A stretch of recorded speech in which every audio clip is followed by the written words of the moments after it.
Hello friends, GK with Vishali में आप सभी का स्वागत है। आज की वीडियो में हम दिल्ली से रिलेटेड जीके पढ़ने वाले हैं, जो कि आपकी DSEU एग्ज़ाम के लिए काफ़ी इंपॉर्टेंट रहने वाली है। फ्रेंड्स, ये सभी जो यहाँ पर आपको पॉइंट्स दिख रहे हैं, सभी एक एक पॉइंट आपके इंपॉर्टेंट है, क्योंकि ये ओनली दिल्ली जीके की बुक के ही नोट्स मैंने आप सभी के साथ शेयर किए हैं। तो आप कंटेंट की क्वालिटी पर मत जाइएगा, आपको सिर्फ ये पढ़ना है और वीडियो को अंत तक ज़रूर देखिएगा। आप एक बार इस वीडियो को देखेंगे, आपको सभी क्वेश्चंस ईजिली याद हो जाएंगे। तो अगर आप मेरे चैनल पर पहली बार आए हैं, चैनल को सब्सक्राइब कर लीजिएगा, वीडियो को लाइक कर दीजिएगा, शेयर कर दीजिएगा और बेल आइकन को प्रेस ज़रूर कर दीजिएगा, ताकि आपको मेरी आने वाली सभी वीडियोस की नोटिफिकेशन टाइम पर मिल सके। क्योंकि अब आपके DSEU एग्ज़ाम में ज़्यादा टाइम नहीं रह गया है, ओनली 1 वीक ऑलमोस्ट रह गया है। तो इसमें ज़्यादा चैप्टर नहीं है, 12 से 13 चैप्टर होंगे इस बुक में। तो डेली इससे पहले भी मैंने इसका जो पहला चैप्टर है वो मैंने ऑलरेडी शेयर किया हुआ है। तो अगर आपने वो चैप्टर नहीं देखा है, डिस्क्रिप्शन में आपको लिंक मिल जाएगा, आप उस पर जाके वो चैप्टर कर सकते हैं। तो इसमें पहले हम इजी वाले जो छोटे छोटे चैप्टर हैं वो करेंगे, उसके बाद 1-2 चैप्टर हैं जो कि थोड़े से लेंथी हैं, तो उन्हें हम बाद में करेंगे। ओके, तो अब देर न करते हुए वीडियो को स्टार्ट करते हैं। आज का हमारा टॉपिक है प्राकृतिक रूपरेखा, जलवायु और मिट्टी। यानी दिल्ली की प्राकृतिक रूपरेखा के बारे में पढ़ेंगे, दिल्ली की जलवायु के बारे में पढ़ेंगे और दिल्ली की मिट्टी के बारे में पढ़ेंगे। तो दिल्ली भारतीय उपमहाद्वीप के दिल पर हिमालय और अरावली पर्वतमाला के बीच में स्थित है। दिल्ली कहाँ स्थित है? हिमालय और अरावली पर्वतमाला के बीच में स्थित है। यह पूर्व में उत्तर प्रदेश और पश्चिम तथा उत्तर और दक्षिण में हरियाणा राज्य द्वारा घिरी हुई है। दिल्ली 2 राज्यों के द्वारा घिरी हुई है, उत्तर प्रदेश और हरियाणा के द्वारा। ओके, और हरियाणा जो है वो उत्तर दक्षिण में है। राष्ट्रीय राजधानी राज्य क्षेत्र दिल्ली 3 निकायों दिल्ली नगर निगम, नई दिल्ली नगर परिषद और दिल्ली छावनी बोर्ड से प्रबंधित है। जो राष्ट्रीय राजधानी दिल्ली है, दिल्ली क्षेत्र जो है, ये 3 निकायों में प्रबंधित है। 3 कौन कौन से निकाय हैं? दिल्ली नगर निगम पहला निकाय, दूसरा है नई दिल्ली नगर परिषद और तीसरा है दिल्ली छावनी बोर्ड। इसे आप याद कर लीजिएगा। दिल्ली जो है वो 3 निकायों में प्रबंधित है। कितने निकायों में? 3 निकायों में। और 3 निकाय हैं आपके दिल्ली नगर निगम, नई दिल्ली नगर परिषद और दिल्ली छावनी बोर्ड। इन तीनों निकायों में दिल्ली नगर निगम का जो क्षेत्र है वो ग्रामीण और शहरी 2 भागों में बटा हुआ है, जबकि अन्य 2 निकायों का क्षेत्र पूरी तरह से शहरी है। यानी जो इसमें ये 3 निकाय हैं, इनमें से जो एक निकाय है दिल्ली नगर निगम, ये 2 क्षेत्रों में विभाजित है। कौन कौन से क्षेत्रों में? ग्रामीण और शहरी क्षेत्रों में। और जो बाकी के 2 निकाय बचे हैं, नई दिल्ली नगर परिषद और दिल्ली छावनी बोर्ड, ये 2 निकाय हैं, ये ओनली पूरी तरह से शहरी है।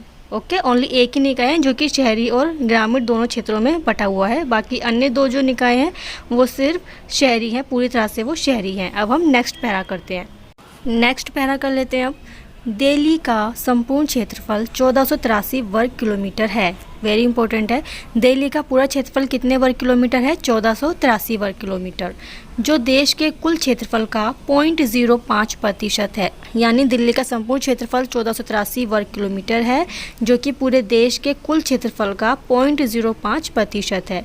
शहरी क्षेत्रों का क्षेत्रफल 1113.65 वर्ग किलोमीटर और ग्रामीण क्षेत्रों का क्षेत्रफल 369.65 वर्ग किलोमीटर है। तो आप इसे कैसे याद करेंगे? आपको सिर्फ ये याद करना है कि ताकि आपको वहाँ पे 4 ऑप्शंस दिए जाएंगे, 4 ऑप्शंस में आप आसानी से आंसर कर सकें। ओके, तो आपको ये सिर्फ कैसे याद करना है? देखिए, दिल्ली का संपूर्ण क्षेत्रफल है 1483 वर्ग किलोमीटर, ओके, जो कि पूरे देश का कुल क्षेत्रफल का 0.05% है।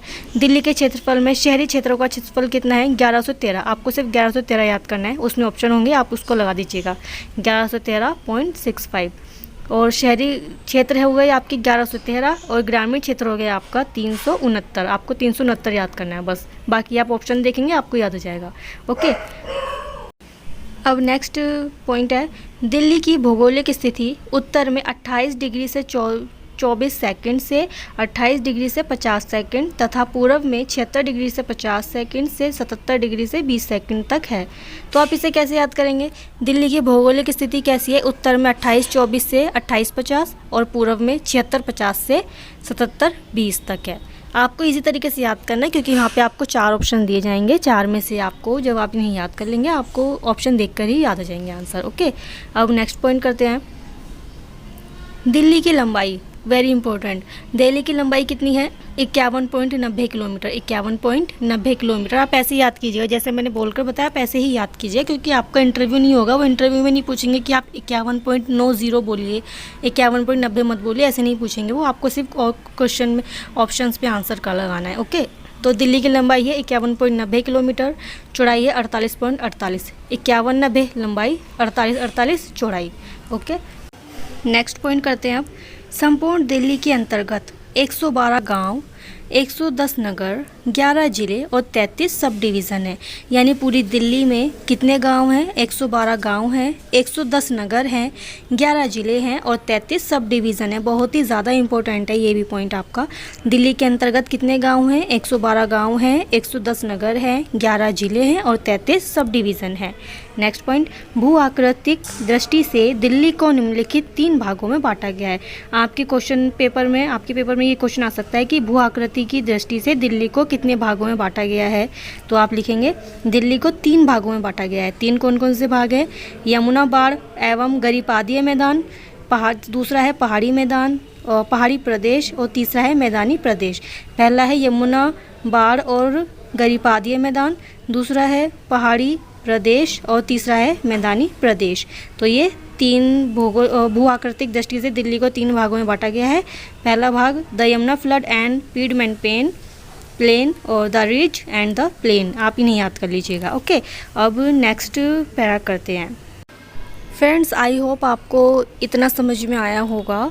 अगर आपको थोड़ा सा प्रॉब्लम हो रहा है याद करने में, तो आप वीडियो को रोककर इसे याद कीजिएगा, क्योंकि आपको ये याद करने हैं। ये ओनली दिल्ली से ही रिलेटेड है और काफ़ी इंपॉर्टेंट भी है। आपको पढ़ने के बाद पता भी चल रहा होगा कि कितने इंपॉर्टेंट पॉइंट्स इसमें हैं। ओके, अब हम नेक्स्ट पैरा करते हैं। यमुना दिल्ली की मुख्य नदी है। दिल्ली की मुख्य नदी कौन सी है? यमुना नदी। गंगा मत समझिएगा।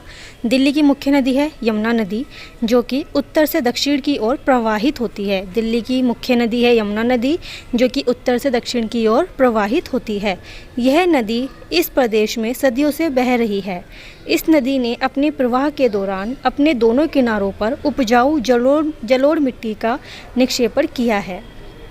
तो ऐसे क्वेश्चन आ सकता है कि जो यमुना नदी है दिल्ली की, उसकी जो आसपास दोनों किनारों पर जो मिट्टी है वो कौन सी मिट्टी है? तो आप उसमें आंसर लगाइएगा जलोढ़ मिट्टी। यमुना नदी के जो किनारों पर, दोनों किनारों पर मिट्टी पाई जाती है, वो जलोढ़ मिट्टी पाई जाती है।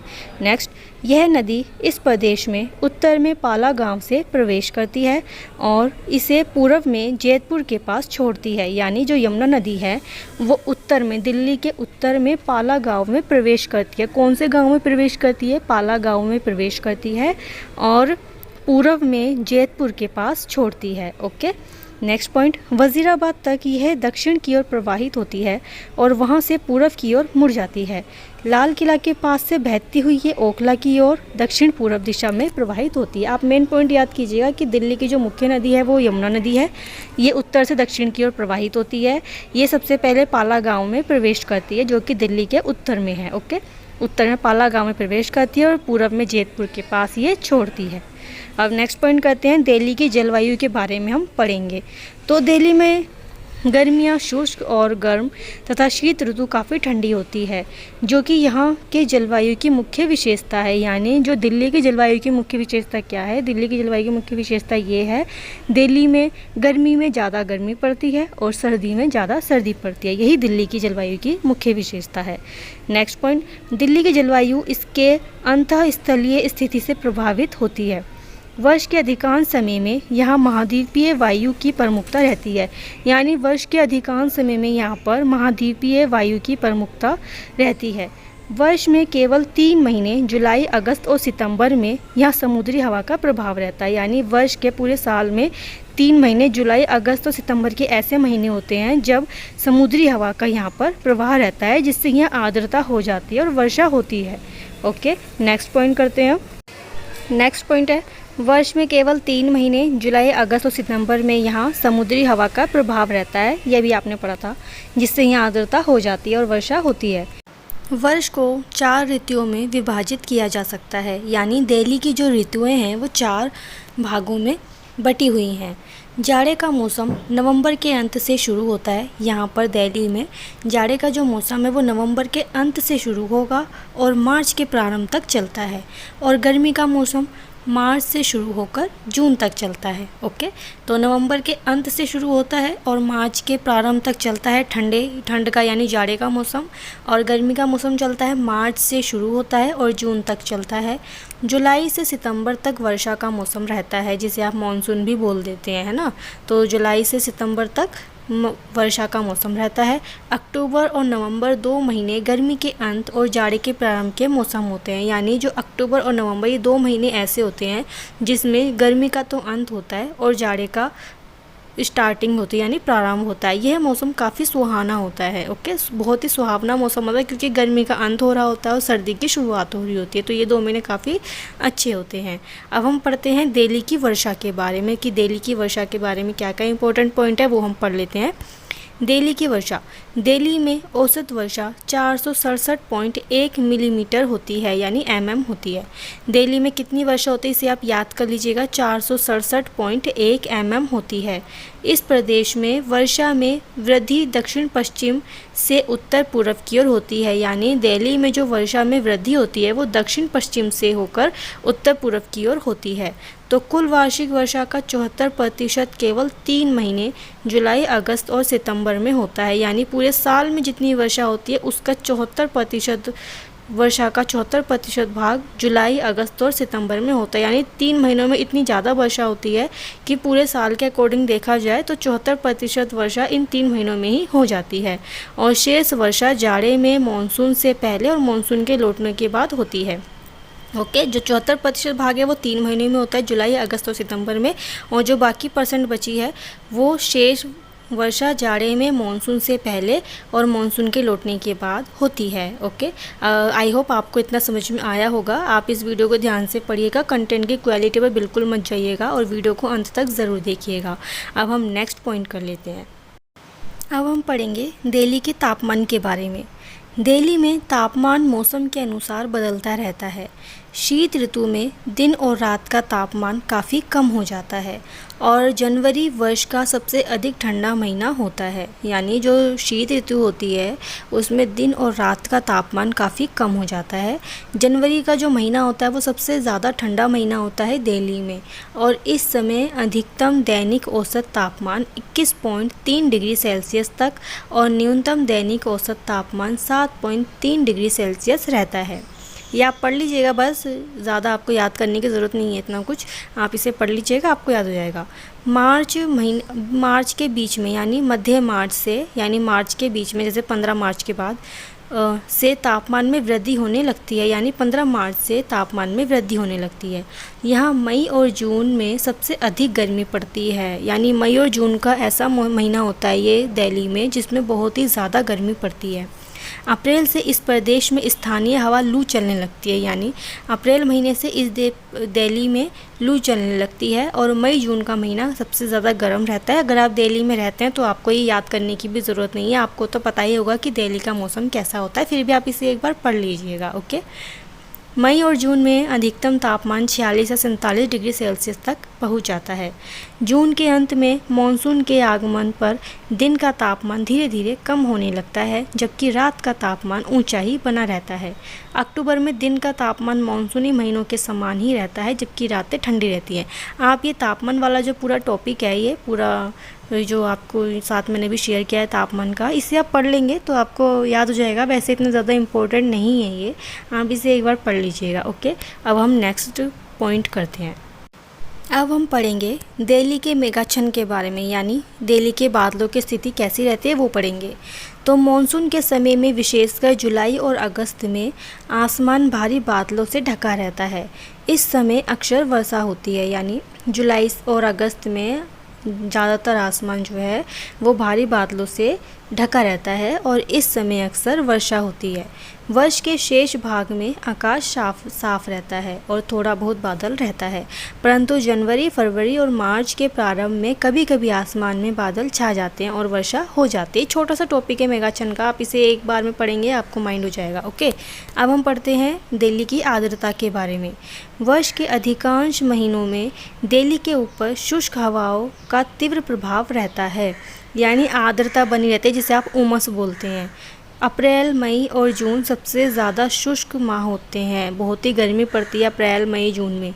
अगस्त, सितंबर और जनवरी, फरवरी में आनुपातिक आर्द्रता का प्रतिशत सर्वाधिक अर्थात 75 से 70% रहता है, यानी अगस्त से सितंबर और जनवरी, फरवरी में सबसे ज़्यादा आर्द्रता रहती है, यानी नमी सी रहती है।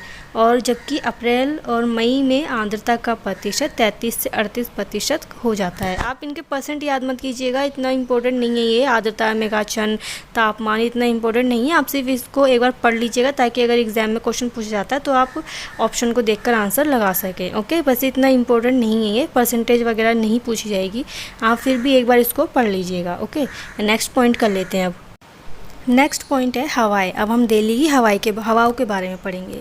तो मानसून के आगमन से पहले और जाड़े के महीने में इस प्रदेश में हवाएं हल्की रहती हैं। ग्रीष्म ऋतु और मानसून के समय तीव्र रहती है, यानी मानसून के जब आने वाला होता है उससे पहले और जाड़े के महीने में इस प्रदेश में हवाएं थोड़ी हल्की रहती है। लेकिन गर्मी में ग्रीष्म ऋतु और मानसून के समय बहुत ही तेज़ हवाएं रहती हैं। मानसून को छोड़कर शेष महीनों में हवाएं पश्चिमी या उत्तरी दिशा से चलती हैं।